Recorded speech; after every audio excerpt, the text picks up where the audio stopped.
Para seguir adelante en nuestro estudio del libro de Jonás, así que vamos a buscar Jonás en el Antiguo Testamento. Y estamos llegando a la porción del capítulo 1, cuando la hora de la verdad ha llegado para Jonás. Hemos oído decir que la crisis revela la verdad de lo que hay en nosotros, para bien o para mal. Y eso es cierto. Pero quiero emplear este pasaje de Jonás para establecer también una premisa básica. Si se lo permitimos, Dios utiliza nuestra crisis para guiarnos a Él. O sea, la crisis puede ser para bien, para mal, pero lo que sea, si lo permitimos, Dios quiere emplear esa crisis para guiarnos a Él. Vamos a ver lo que dice aquí en Jonás, primer capítulo. Vamos a comenzar en el versículo 11. Y le dijeron los marineros a Jonás: ¿qué haremos contigo para que el mar se nos aquiete? Porque el mar se iba embraveciendo más y más. Él les respondió: tomadme y echadme al mar, y el mar se os aquietará, porque yo sé que por mi causa ha venido esta gran tempestad sobre vosotros. Cierto. Y aquellos hombres trabajaron para hacer volver la nave a tierra, mas no pudieron, porque el mar se iba embraveciendo más y más contra ellos. Entonces clamaron a Jehová y dijeron: te rogamos ahora, Jehová, que no perezcamos nosotros por la vida de este hombre, ni pongas sobre nosotros la sangre inocente. Porque tú, Jehová, has hecho como has querido. Y tomaron a Jonás y lo echaron al mar. Y el mar se aquietó de su furor. Y temieron aquellos hombres a Jehová con gran temor. Y ofrecieron sacrificio a Jehová. E hicieron votos.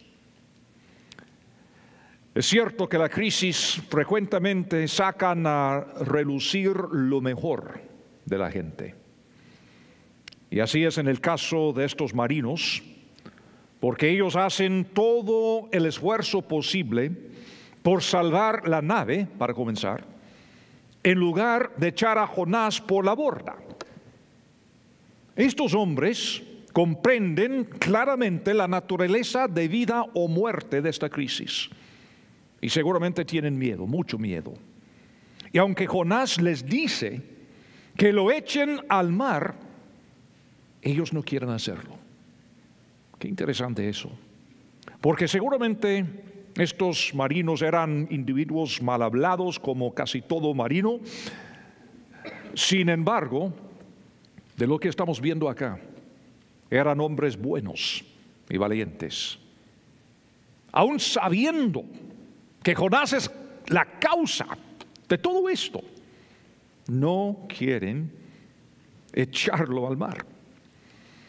¿Qué hubieras hecho tú en este caso? ¿Eres uno de estos marinos? ¿Qué hubieras hecho? Jonás también comprende que solo con su muerte los marinos podrían salvar sus vidas. Y en este sentido, se puede decir que también la crisis sacó a relucir lo mejor de Jonás. Él sabe que su huida de la misión de Dios es la causa de la tormenta, seguro. Y también sabe que ha huido hasta no poder más. Así que dice a los marinos que lo sacrifiquen a él para que se salven ellos. Está bien. ¿Qué hubieras hecho tú en este caso, si eres Jonás? Él sabe que él es la causa de todo esto. Es interesante que los eventos del 11 de septiembre sacaron a relucir lo mejor de muchas personas. Y se levantó una nueva generación de héroes aquí en los Estados Unidos. Podríamos pensar, por ejemplo, en el vuelo 93 de United Airlines aquel día, cuando por lo menos 4 de los pasajeros, Tad Beamer y Thomas Burnett Jr., Jeremy Glick y Michael Bingham, intentaron vencer a los terroristas y probablemente les impidieron que estrellaran ese avión contra el Capitolio de los Estados Unidos o posiblemente la Casa Blanca, quién sabe. Escuché a un miembro del Cuerpo de Bomberos de Nueva York que hablaba de los hombres que su compañía perdió cuando la segunda torre del World Trade Center se derrumbó. Y por radio, ellos recibieron la noticia de que les quedaban aproximadamente unos 10 minutos después de haberse derrumbado la primera torre para ponerse al salvo. Pero todos estos hombres, cada uno, tan buenos y todos buenos atletas, y fácilmente podrían haber desalojado el edificio en ese tiempo, pero todos eligieron no abandonar a las personas a las que estaban tratando de ayudar, y todos murieron. Interesante cómo es que la crisis revela lo que tenemos adentro. Y cuando llega la hora de la verdad, y en ese sentido estoy hablando de nosotros, estoy hablando de lo que la Biblia llama el gran juicio. Cuando llega esta hora de la verdad, nuestro mejor esfuerzo no basta. A pesar del heroísmo, ningún bombero ni oficial de policía puede resolver los asuntos básicos de la vida, como la seguridad de la salvación, la diferencia entre el cielo y el infierno, cómo resolver el problema del pecado. No hay ningún ser humano que podría resolver estos casos. Y el mejor esfuerzo de Jonás y el mejor esfuerzo de los marinos, nada pudo lograr para resolver el problema básico del pecado, en este caso. Y tenemos que recordar que la tormenta vino a causa del pecado. Porque Jonás huyó de la misión de Dios, la misión que Dios le había encomendado de llevar su verdad a todas las naciones, y en este caso específicamente a los de Nínive, los enemigos de Israel. Todos enfrentaremos ciertas épocas de crisis, así es la vida. Pero esta crisis en particular en la vida de Jonás se habría evitado si él hubiera obedecido a Dios desde un principio. El fugitivo se convirtió en un desecho. No permitas que esto te suceda a ti. Aunque Jonás hace un gesto noble al decirles a los marinos que lo echen al mar, su mejor esfuerzo y su heroísmo, en este caso, no resuelven el problema básico del pecado en su vida. Qué interesante. Les dice: echadme al mar. Pero no le dice a Dios: perdóname mi pecado. Quiero arrepentirme. Quiero obedecerte. Y aquí tenemos que entender una verdad básica: las tormentas de la vida, todas, son resultado del pecado. No necesariamente el pecado específico tuyo ni mío, pero nosotros vivimos en un mundo torcido por el pecado. Por eso hay crisis, ¿me entienden? Pero no necesariamente cada crisis es por algún pecado específico de uno. Puede ser que sí. Y en este caso así es con Jonás. Fue el pecado específico de Jonás que resultó en esta tormenta. Pero a veces hay tormentas y nosotros nada tenemos que ver. Es por el hecho de estar en un mundo lleno de pecado. Pero las tormentas sí vendrán. Vendrán.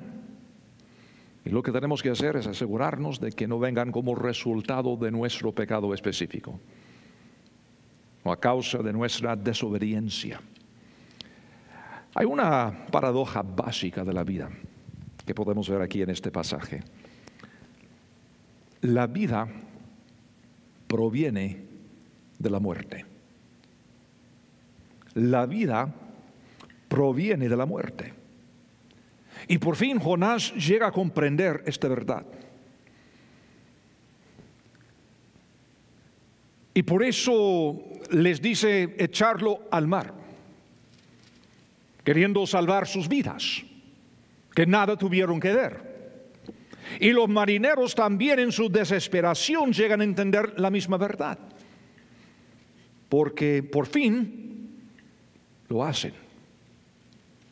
No quieren hacerlo y actúan con sus mejores esfuerzos y no resulta.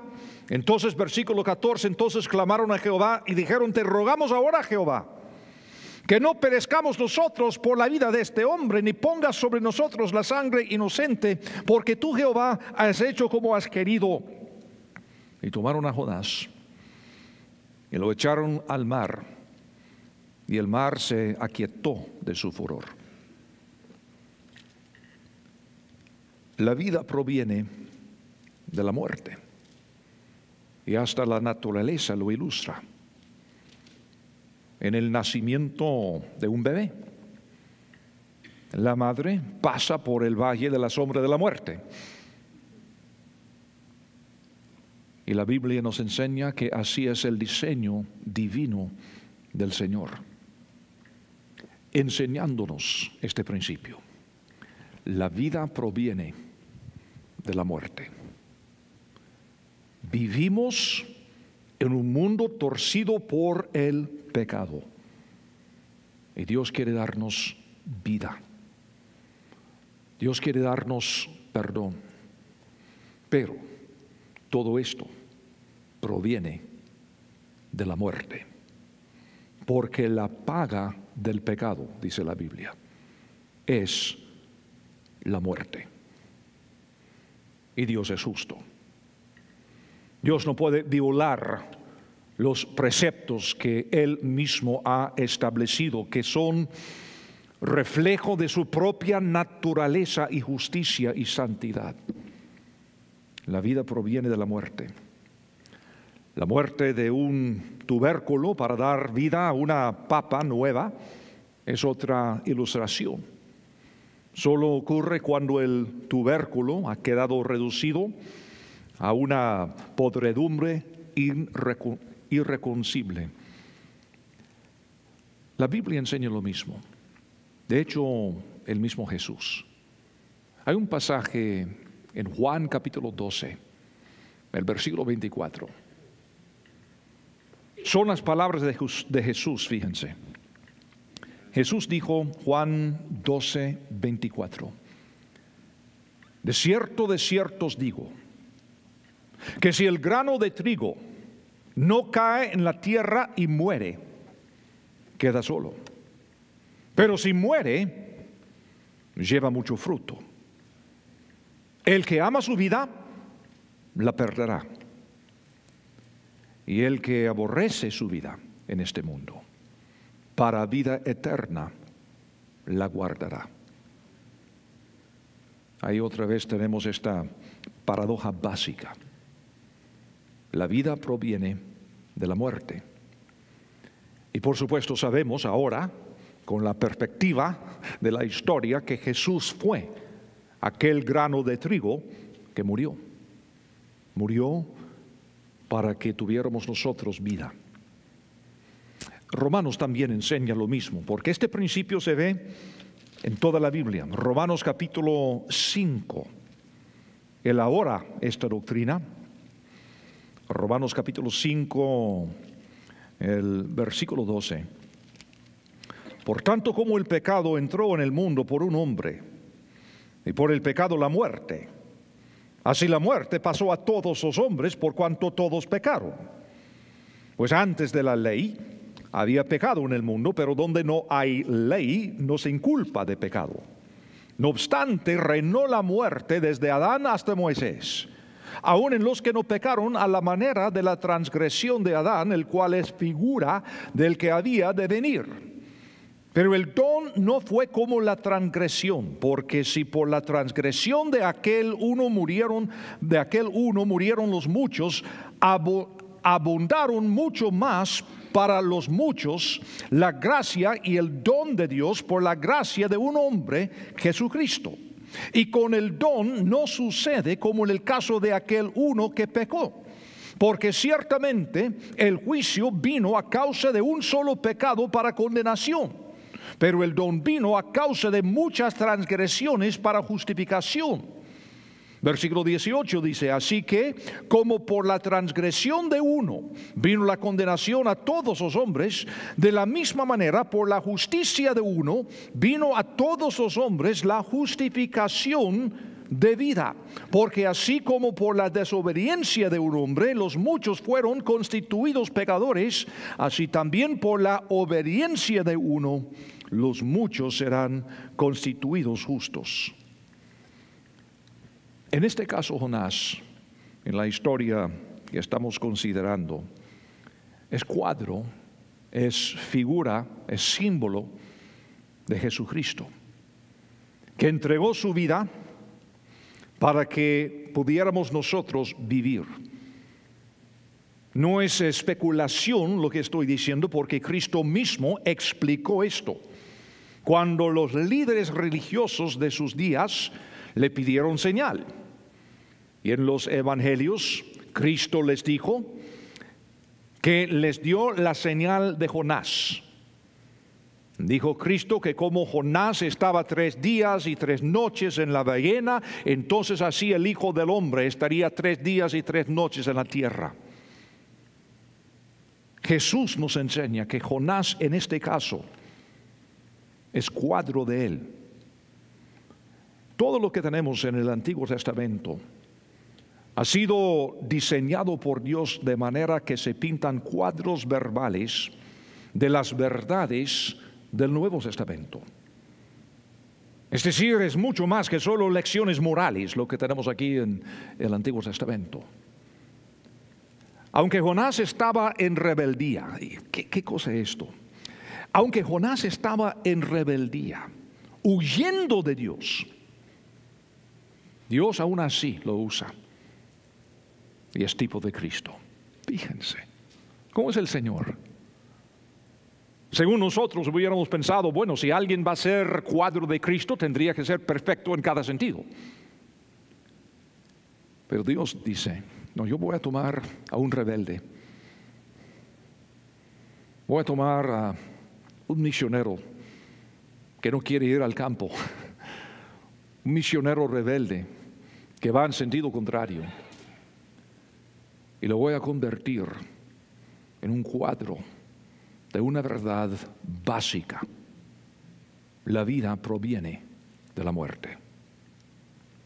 Y así lo hizo. Y cuando Dios aún así lo usa, el punto es el siguiente: el asunto no somos nosotros, sino es Dios y su misión. No tiene que ver con Jonás, tiene que ver con Dios y su grandeza, su gracia, su poder, su misión. La misión que Él va a cumplir con o sin nosotros. Qué tremendo esto. Dios usó a Jonás, pero Jonás igual sufrió las consecuencias de su pecado. Así es en nuestro caso también. Dios tiene un plan para cada uno de nosotros. Y con o sin nuestra participación y colaboración, Dios va a llevar a cabo lo que Él quiere, porque Él es Dios. ¿No sería mejor colaborar? ¿No sería mejor participar con Él, colaborar con Él y participar de la bendición en vez de ser usado de toda manera y a la misma vez sufrir las consecuencias de nuestro pecado? Jonás sí captó una verdad importante, porque él es cuadro de nuestra necesidad de morir al pecado y al yo para que otros puedan vivir. Porque la verdad es que cada uno de nosotros somos misioneros. Cada uno de nosotros tenemos una misión. Y si hemos recibido de Dios la vida eterna y el perdón de pecado, nosotros tenemos la misión de compartir estas buenas nuevas con los demás. Pero esto no sucede si no estamos dispuestos nosotros a morir a nuestros propios deseos, a nuestro ego, a nuestro pecado, nuestra carne. Nosotros también tenemos que morir para que otros puedan vivir. Cuando hablamos así de la salvación que hemos recibido, cómo es que Cristo murió en nuestro lugar y lo que tenemos que hacer nosotros es creer, depositar nuestra fe en Él, muchos dicen, no puede ser así de sencillo. ¿Verdad que sí? Así decía yo antes de conocer a Cristo. No puede ser así de sencillo. Porque uno está pensando, ¿qué tengo que hacer yo? Porque tengo que hacer algo. Y este es el punto de la crisis. ¿Intentarás resolver la situación por ti mismo? ¿O aprenderás a confiar en Dios? Jonás y los marinos intentaron hacer todo posible y no pudieron. En Juan capítulo 6, versículo 29, dice que respondió Jesús y les dijo, esta es la obra de Dios, que creáis en Él, que Él ha enviado. ¿Quieres hacer algo? Creer en Cristo, creer en aquel que Dios ha enviado. Esta es la obra de Dios, creer. Pero según nosotros no es lo suficiente. No queremos creer lo que Dios dice. No, tenemos que hacer algo. No puede ser tan sencillo, no es posible. No puede ser así de fácil. No, por supuesto que no. No puede ser así de fácil. Y ese es precisamente el problema. Es demasiado difícil. De hecho, es imposible hacer algo para salvar tu vida. Es imposible resolver el problema de tu pecado. Por eso Dios lo resolvió en tu lugar y en el mío. Porque no es tan fácil. Pero porque Él lo hizo, lo que tenemos que hacer nosotros es creer, aceptar, decir, sí Señor, lo acepto.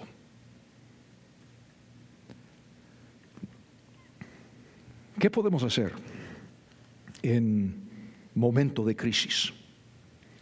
¿Qué podemos aprender del ejemplo del patrón de Jonás?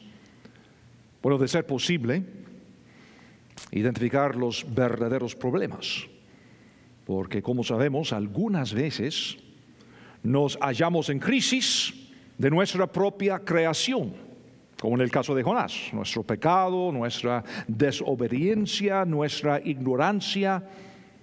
Entonces, si así es, vamos a resolver el problema por medio del arrepentimiento, por medio del conocimiento de la palabra del Señor, haciendo lo que sea necesario para ponernos al tanto con lo que dice la Biblia.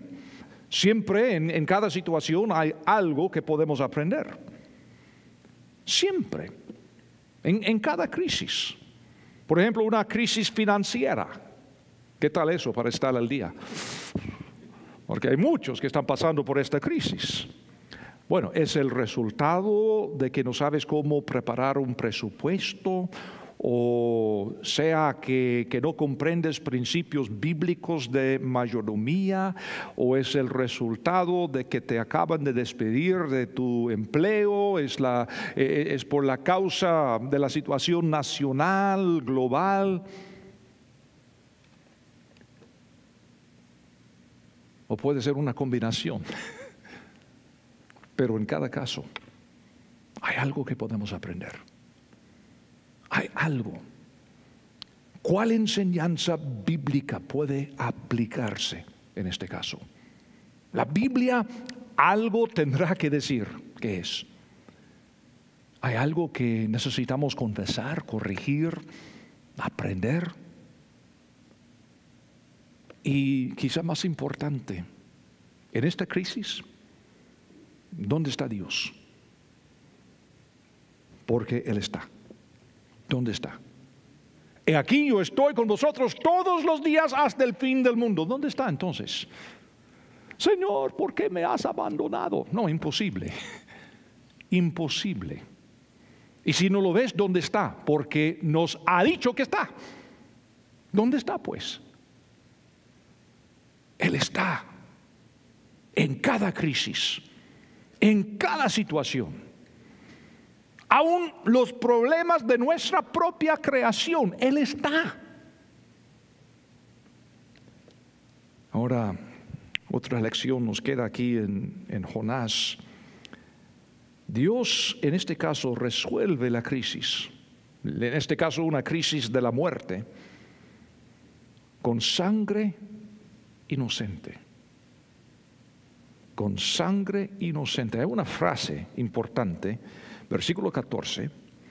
Entonces clamaron a Jehová, dijeron: te rogamos ahora, Jehová, que no perezcamos nosotros por la vida de este hombre, ni pongas sobre nosotros la sangre inocente. Fascinante. Dios escoge sus palabras con mucho cuidado. En la Biblia hay ciertas frases claves, y esta es una.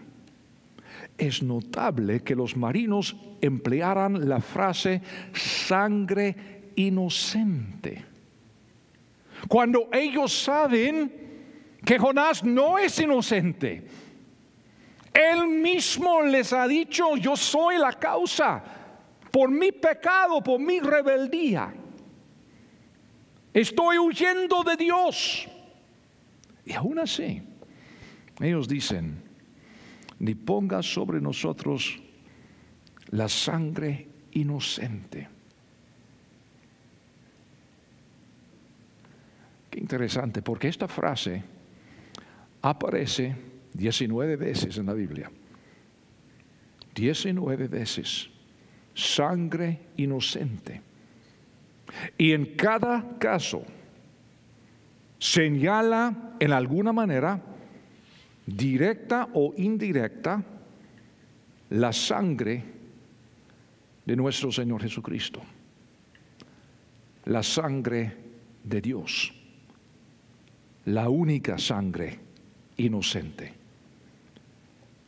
derramada para pagar el precio de nuestro pecado. Qué interesante que en Deuteronomio, en los capítulos 19 y de nuevo en el capítulo 21, Dios le da a Moisés unas instrucciones completas en cuanto a cómo limpiar la tierra de la sangre inocente. Fíjense, cómo limpiar la tierra de la sangre inocente. Y Dios dio estas instrucciones a Israel 1400 años antes del nacimiento de Cristo. Y los líderes de Israel pudieron haberlas ejercido cuando se dieron cuenta de que habían dado muerte al Mesías. ¿Qué podemos hacer? Y tenían en sus manos las instrucciones de qué hacer. Cómo limpiar la tierra de la sangre inocente.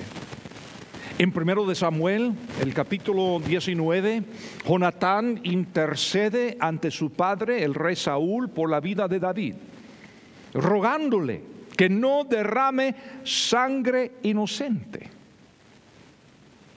Y no es coincidencia que David también es cuadro hermoso de Cristo, cuya sangre inocente sería derramada por nosotros. Una sola sangre es inocente. En Mateo capítulo 27, el versículo 4, muy tarde, Judas llega a reconocer lo que ha hecho. Busca a los líderes religiosos quienes le habían pagado la plata, diciendo: yo he pecado entregando, escuchen, sangre inocente. Ellos tenían en las Escrituras, en Deuteronomio, en el Torá, tenían la instrucción de qué hacer en tal caso. Mas ellos dijeron: ¿qué nos importa a nosotros? Allá tú.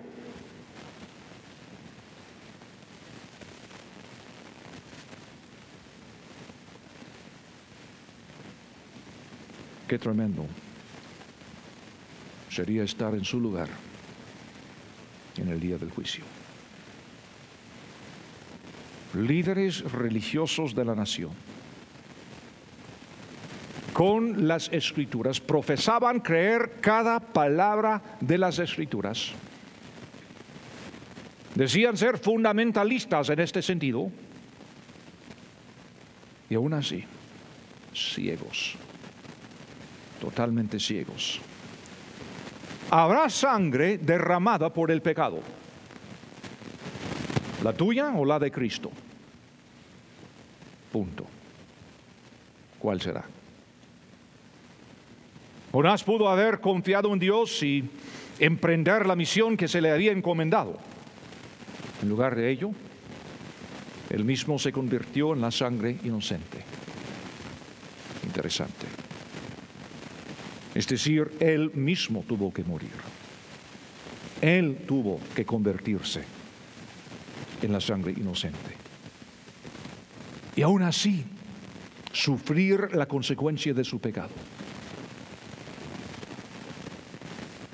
Todos tenemos esta misma tendencia de querer esforzarnos hasta donde no sea posible, en lugar de sencillamente confiar en Dios y decir: sí, Señor, te creo. Porque básicamente toda la vida se puede resumir en esto: podemos creer o no lo que Dios ha dicho. Así es la vida. Podemos creer o no lo que Dios ha dicho. Si conoces a Cristo como tu Salvador, sería bueno asegurarte que no estás huyendo de la misión que Dios te ha encomendado, que es llevar el mensaje de salvación a todas las naciones, a todos los grupos étnicos. Y si hay crisis en tu vida, asegúrate de que tú seas la calma en medio de la tormenta, en vez de ser la causa de la tormenta. Y si todavía no tienes la seguridad de la vida eterna, si todavía estás luchando con eso del pecado, ¿qué hago? ¿Voy al cielo? No sé, no estoy seguro. Si este es tu caso, la crisis puede ser la cosa que Dios emplea para guiarte a Él, a una fe auténtica, bíblica, salvadora, transformadora. Esta es la voluntad del Señor. Y aún nosotros que tenemos esta seguridad, puede ser la crisis que resulta en profundizar nuestra fe y nuestro conocimiento de Él. Así que si viniste esta noche estando en crisis, te felicito. Eres ser humano, qué bueno, y vives. Pero ahora la pregunta es, ¿qué quiere hacer Dios en esta crisis? ¿Qué harás tú? Padre Santo, gracias te damos por esta lección de la vida de Jonás, este cuadro tan hermoso que has pintado. Señor, todos nosotros pasamos por las crisis de vez en cuando, porque así es la vida en este mundo. Pero Señor, te suplico que podamos aprender, te suplico Señor que podamos profundizarnos en nuestra fe para aprender las cosas que tú quieres que aprendamos. Señor, te suplico que si hay alguna persona aquí esta noche que no tiene la seguridad de la salvación, que pueda por medio de tu Espíritu Santo y tu palabra encontrar la verdadera fe, entendiendo que Cristo Jesús es el único que tiene sangre inocente derramada en nuestro lugar, para que nosotros podamos confiar en Él y así recibir la vida y el perdón de pecado. En el nombre de Él te lo suplicamos. Amén.